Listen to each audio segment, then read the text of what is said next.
سلام، من مرجان سرداری هستم و امروز اینجام تا به شما یک کیک سلامت آموزش بدم. کیک سلامت رو خیلی وقتا از من پرسیده بودید در موردش و خوشبختانه امروز اینجا هستم تا بهتون آموزش بدم.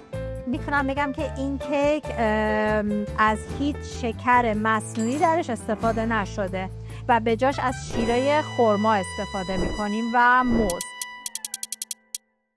درش دانه چیا، پودر پرک جو و پودر نارگیل داریم. بریم که با هم آمادش کنیم.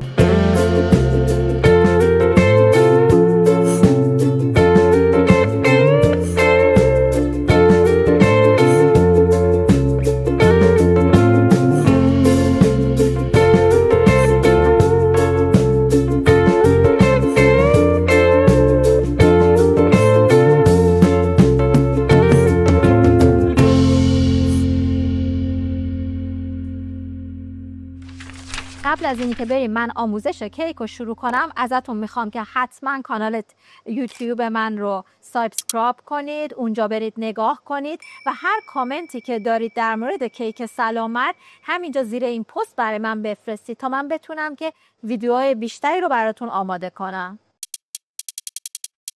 در ابتدای کار کره رو با شیره خرما کاملا مخلوط میکنید تا به خورد هم بره. این کره حتما باید کره دمای محیط باشه. حالا موز پوره شده رو که با چنگال له کردید و ترجیحاً موز رسیده باشه به موادتون اضافه میکنید. تا اینجا دیدید که در این کیک من اصلا از شکر استفاده نکردم. برای شیرین کننده از شیره خرما و موز که هر جفتشون طعم خیلی خوبی هم دارن استفاده کردم و خب خاصیتاشون هم که میدونید دیگه. موز سرشار از پتاسیم، شیره خرما همینطور کلی ویتامینای خرما درش هستش و خب این کمک میکنه به اینکه جلوگیری کنیم از کم کم از اینی که شکرهای مصنوعی رو حذف کنیم از سفره غذاییمون. در این قسمت میخوایم خامه رو به موادمون اضافه کنیم.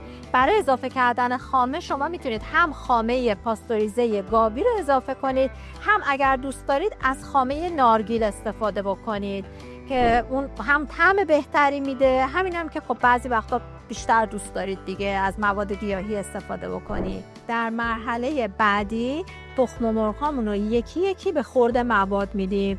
تخم مرغ چون تخم مرغ کامل هست و پروتئین داره، وقتی که با چربی کره میخواد قاطی بشه بریده میشه. برای همین بهتون پیشنهاد میکنم که حتما تخم مرغ ها رو دونه دونه و با سرعت کم اضافه کنید تا کاملا به خورد مواد برن.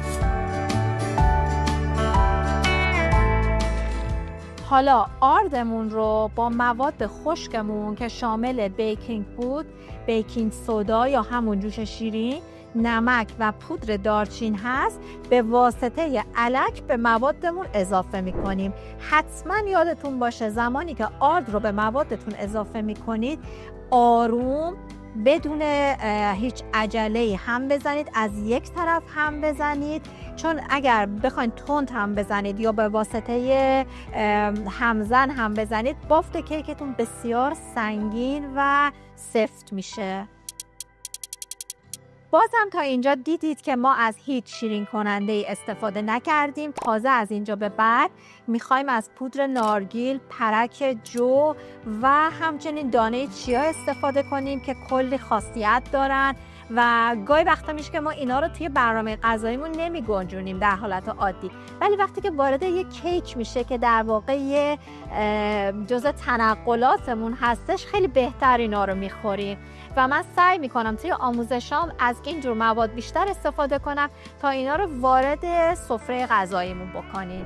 در این مرحله پودر نارگیل رو و همچنین پرک جو و دانه چیا رو به خمیرمون اضافه میکنیم، در واقع به خورد خمیرمون میدیم. حالا یک بخش از خمیرمون رو بر میداریم با روغن مایع مخلوط میکنیم. چرا من میگم یه بخشی رو بر میداریم؟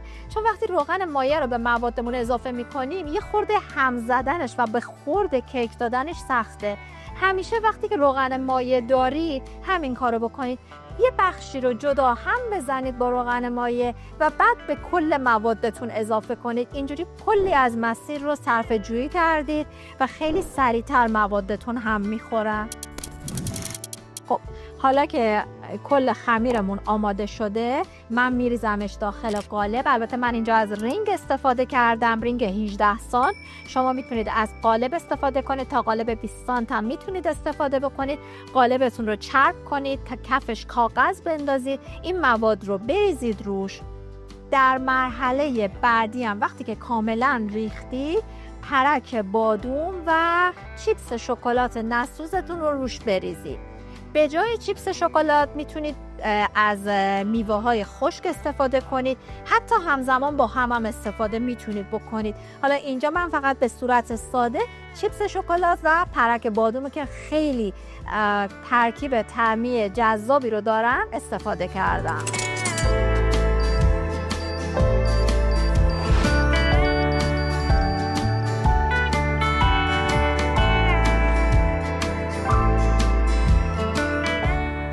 اینم از کیک سلامت ما آماده شد.